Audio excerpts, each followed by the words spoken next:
আসসালামু আলাইকুম রহমতুল্লাহ। প্রিয় দর্শক, আজকে এমন একটি দোয়ার কথা আপনাদের সামনে বলবো, যেই দোয়াটা যদি আপনি আজকে পাঠ করেন তাহলে আল্লাহ পাক রব্বুল আলামিন আপনার মনের আশা পূরণ করে দিবেন এবং যত ধরনের বিপদ আপদ আছে সেগুলো থেকে আপনাকে আল্লাহ পাক রব্বুল আলামিন রক্ষা করবেন এবং এই দোয়া করে আল্লাহ পাক রব্বুল আলামিনের কাছে আপনি যা চাবেন তাই পাবেন। হ্যাঁ প্রিয় দর্শক, সেই দোয়াটি আজকে আপনাদেরকে শেখাবো।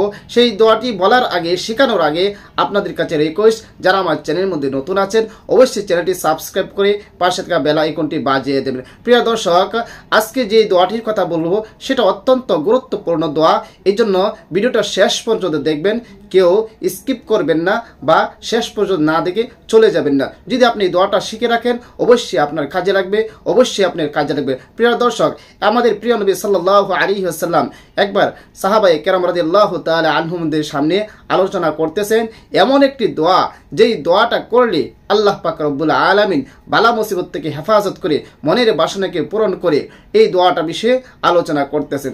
অতঃপর দোয়াটি যখন আলোচনা করতেছেন তখন নবী করিম সাল্লাল্লাহু আলাইহি ওয়াসাল্লাম সাহাবায়ে কেরাম প্রশ্ন করলেন, হে আল্লাহর রাসূল, সেটা কি শুধু ওই লোকের জন্যই প্রযোজ্য নাকি সবার জন্য? তখন নবী করিম সাল্লাল্লাহু আলাইহি ওয়াসাল্লাম বলেন, না, এটা সবার জন্য প্রযোজ্য। যদিও দোয়াটা তাৎক্ষণিকভাবে ওই লোকের জন্য ছিল, কিন্তু এটা সবার জন্য প্রযোজ্য, কারণ আল্লাহ পাক রব্বুল আলামিন সেটাই বলে দিয়েছেন কোরআন আয়াতের মধ্যে। আর সেটা কি? সেটা হাদিসের মধ্যে রাসূলুল্লাহ সাল্লাল্লাহু আলাইহি ওয়াসাল্লাম বলতেছেন। হযরত সাদ ইবনে আবি ওয়াক্কাস রাদিয়াল্লাহু তাআলা আনহু বলেন যে আমি নবী করিম সাল্লাল্লাহু আলাইহি ওয়াসাল্লামকে জিজ্ঞাসা করলাম, হে আল্লাহর রাসূল, আপনি যেই দোয়ার কথা বলেছেন এই দোয়ার গ্রহণযোগ্যতা কি শুধু কেবল যেই নবীর কথা বলেছেন অর্থাৎ হযরত ইউনূস আলাইহিস সালাতু ওয়াস সালামের কথা বলেছেন তার জন্য প্রযোজ্য, নাকি এটা সকল মুসলিমের জন্য প্রযোজ্য? তখন নবী করিম সাল্লাল্লাহু আলাইহি ওয়াসাল্লাম উত্তর দিলেন, যদিও সেটা বিশেষভাবে তাৎক্ষণিকভাবে এটা ওই নবীর জন্যই প্রযোজ্য ছিল, কিন্তু এটা এখন সকল মুসলিম উম্মার জন্য প্রযোজ্য, সকল মুমিনদের জন্য প্রযোজ্য। কারণ তুমি কি কোরআনের আয়াত পড়নি? সেটা কি? আল্লাহ পাক রব্বুল আলামিন বলেছেন, ওয়া কাযালিকা নুনজিল মুমিনিন, আমি আল্লাহ এরকম ভাবে মুমিনদের কি করে থাকি? উদ্ধার করে থাকি, মুমিনদের মুক্তি দিয়ে থাকি। এই হাদিসের দ্বারা আমরা বুঝতে পারছি যে এই দোয়াটা এত ফজিলতপূর্ণ, যে এই দোয়াটা যদি কেউ পড়ে তাহলে আল্লাহ পাক রব্বুল আলামিন এই দোয়ার বরকতে সব বালা মুসিবত থেকে হেফাজত করবে। এই দোয়ার গুরুত্ব মাহাত্ম্য অত্যন্ত বেশি। হযরত ইউনূস আলাইহিস সালাতু ওয়াস সালাম এই দোয়া পড়ে আল্লাহর রহমতে মাছের পেট থেকে মুক্তি পেয়েছিলেন।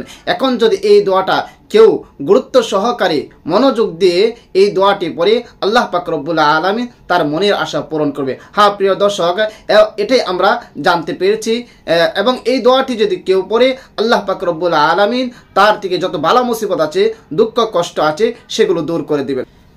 এখন সে দোয়াটি কিভাবে পড়বে? সে দোয়াটি পড়ার জন্য সর্বপ্রথম আপনি উজু করে নেবেন। উজু করে আপনি সর্বপ্রথম 3 বার ইস্তিগফার পড়বেন। আস্তাগফিরুল্লাহ আস্তাগফিরুল্লাহ আস্তাগফিরুল্লাহ, 3 বার ইস্তিগফার পড়বেন। এরপর 3 বার দুরূদ শরীফ পড়বেন। আল্লাহুম্মা, যে কোনো দুরূদ শরীফ পড়লে হবে, দুরূদ ইব্রাহিম পড়ে নিতে পারলে আরো বেশি ভালো। দুরূদ ইব্রাহিম হচ্ছে আল্লাহুম্মা সাল্লি আলা মুহাম্মাদ ওয়া আলা আলি মুহাম্মাদ কামা সাল্লাইতা আলা ইব্রাহিম ওয়া আলা আলি ইব্রাহিম ইন্নাকা হামিদুম মাজিদ। আল্লাহুম্মা বারিক আলা মুহাম্মাদ ওয়া আলা আলি মুহাম্মাদ কামা বারাকতা আলা ইব্রাহিম ওয়া আলা আলি ইব্রাহিম ইন্নাকা হামিদুম মাজিদ। এরপরে আউযু বিল্লাহি মিনাশ শাইতানির রাজীম, বিসমিল্লাহির রহমানির রহিম, লা ইলাহা ইল্লা আনতা সুবহানাকা ইন্নী কুনতু মিনাজ জালিমিন। এই দোয়াটা পড়বেন 11 বার। 11 বার পড়ার পরে আবারও 2 বার দুরূদ শরীফ পড়ে নেবেন। সাল্লাল্লাহু আলাইহি ওয়াসাল্লাম সাল্লাল্লাহু আলাইহি ওয়াসাল্লাম, যে কোনো দুরূদ শরীফ আপনি পড়ে নেবেন। পড়ার পর আল্লাহ পাক রব্বুল আলামিনের কাছে দোয়া করবেন।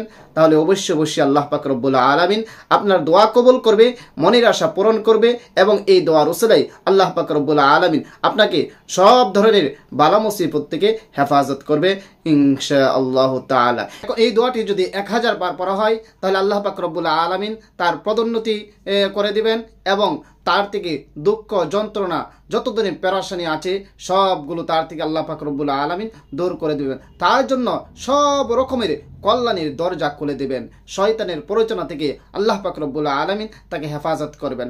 আর যদি এই দোয়াটা যদি 1,25,000 বার যদি পড়া হয় তাহলে আল্লাহ পাক রব্বুল আলামিন সব ধরনের অপকার থেকে রক্ষা করবেন, বিপদ আপদ থেকে তাকে রক্ষা করবেন এবং তার থেকে যত পেরেশানি আছে সেগুলো দূর করে দেবেন এবং ওই ব্যক্তিকে যত ধরনের রোগ শোক আছে সেগুলো থেকে আল্লাহ পাক রব্বুল আলামিন রক্ষা করবেন। প্রিয় দর্শক, এখন সম্পূর্ণ আলোচনা দ্বারা আপনারা বুঝতে পেরেছেন যে কোন দোয়া পড়লে আপনাদের মনের আশা পূরণ হবে এবং সমস্ত বিপদ আপদ থেকে হেফাজত হবে।